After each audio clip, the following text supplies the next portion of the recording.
should talk about is making NPCs to be memorable for your players. Because, like, I know the other thing you want to talk about, but, like, let's shift away from negativity for a bit. Oh, yeah. Absolutely.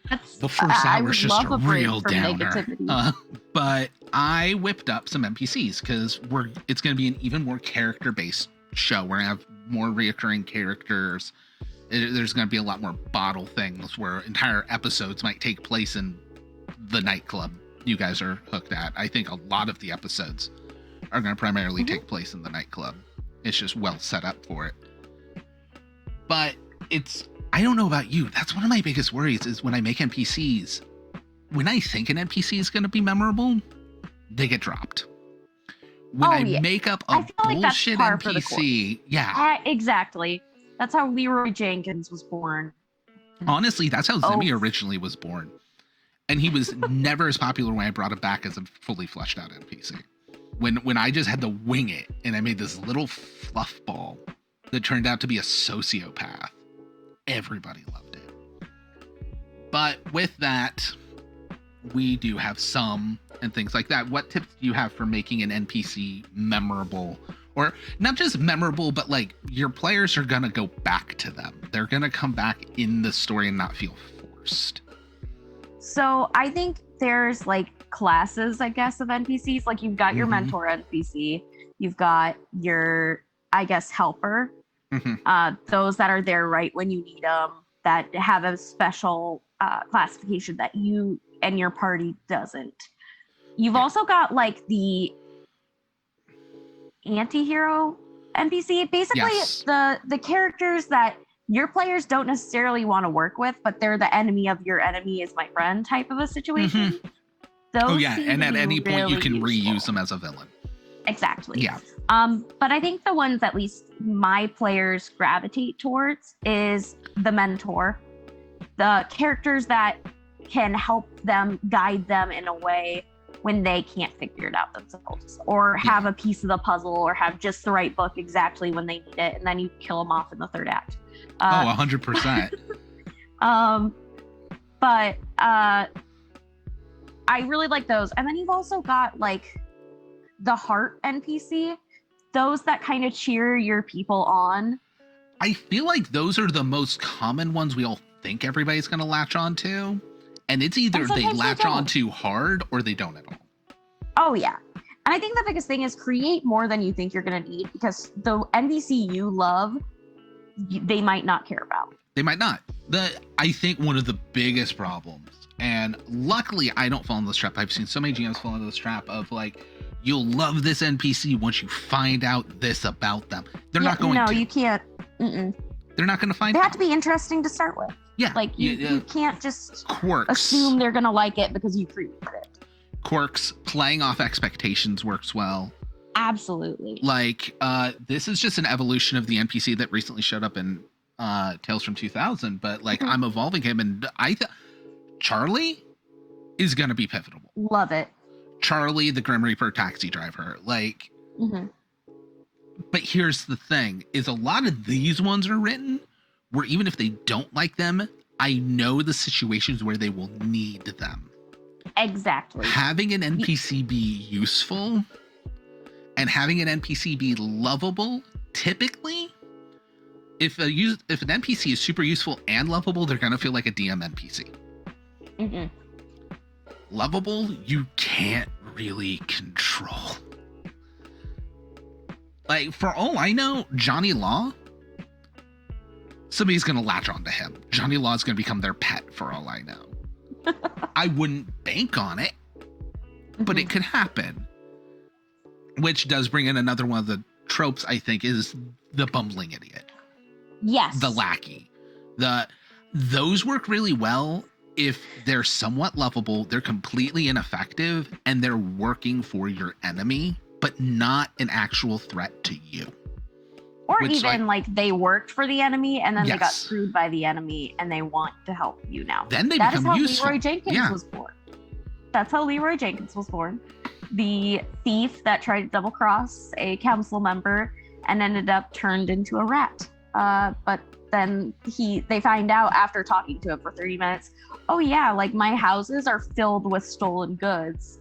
and yeah, the main person's gonna go take them because I created a deal with them. They're like, oh shit, that means you can show us where they are and we can take back our items. And it's like, yeah.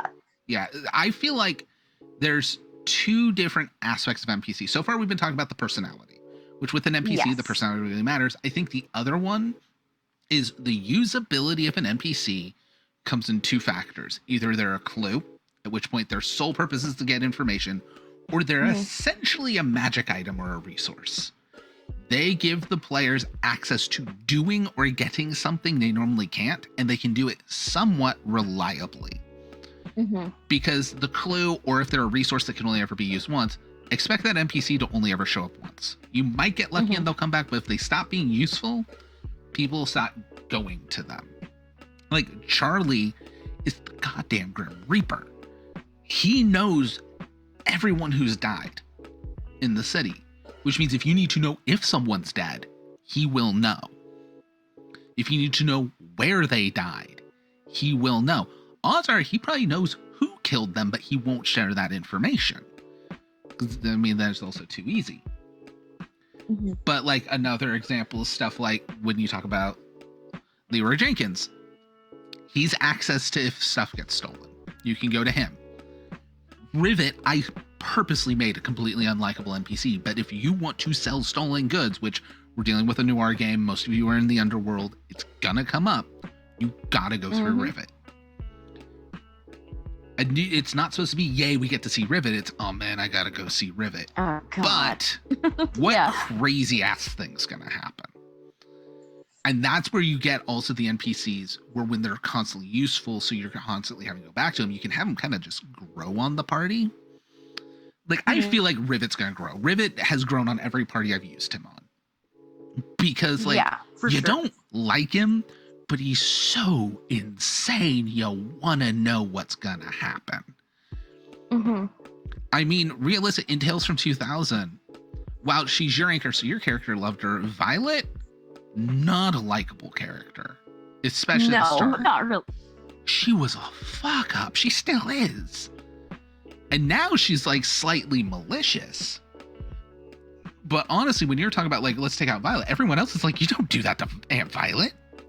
You don't do that to Aunt Violet.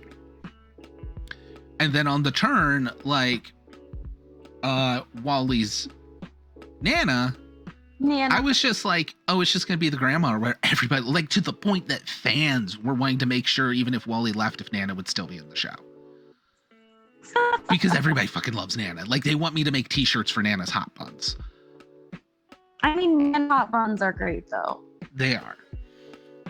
So it's hard to get. If you want an NPC to grow, make them useful. Just do what you can. I think obviously ineffective to the point that they're obviously not a threat NPCs that are kind of against the party and stuff, you can get away with. I think they're a really fun twist. It's ways to get the party to figure out how to make turncoats, to trick people out of information, to essentially, instead of having an encounter, go, this would be people, and it's not wrong, but a lot of people think, like, if you want to avoid an encounter, throw an encounter that's so hard there's no way they would win. No, there are a lot of parties that bash their skull open ramming against that wall. Throw an encounter where you would almost feel bad because of how easily you would win this, and then give a way that you could go around it. You'd be surprised. For sure. That worked for me a lot. Oh yeah, it was really great. And also, like, NPCs sometimes don't get loved on the first try. Throw them out again, because maybe it's just that day they aren't really ready to, like, you know, like, be around that NPC, but maybe in another scenario they may like them. Like, don't just introduce them once and get defeated, because sometimes it takes introducing them at the right time. And also just make more than you actually need. Like, 100%. Have a few ready to go just in case, because I gotta go grab Baxter, so keep saying your thing. I've heard it all. Oh no, you're good. You're good. Yeah. So I guess the main thing, at least when I create NPCs, is I one, I give them uses, but two, I like to, like, at least give them part of the story. So, like, each NPC is important. Wow, Eloise, you're crazy. Each NPC is important in their own way. So, like, they may not be the most useful thing, but if they did something for the party, like the party wants to keep them around because there's sentimental value to that NPC. So like that's kind of like how like some of my major ones, specifically my professor Ralphier Quill, he's actually very useful, but he's done so much to be like a father figure to the PCs, the player characters, that even if he couldn't help them a ton, they still want to be around him because he always is going to cheer them up. So like uses can also be like almost like a motivational speaker NPC, because sometimes your players need help seeing like this isn't impossible, look at it from a different way. So I guess your Oracle NPCs, I don't know other ways to call it, but like I usually have, if my characters, my players are playing like some sort of divine caster or our spiritual character, I try to have the gods be those type of things that you can turn to when you don't know what to do, and they're kind of a motivational speaker. Yeah, no. Gods can be a ton of fun to RP as an NPC, and I think gods sometimes, like this is a hot take I have, gods should be used more in D&D because of all the kinds of cool uses you can give them. And like they don't have to like go and like I obliterate the entire army. No, but they could give the piece of information that they need or save them on the road when they're getting attacked by bandits and then disappear. Like I had one of my gods forge a sword for them, and then by the time they figured out, oh, this guy's actually a god, he was gone. So they couldn't figure out who it was.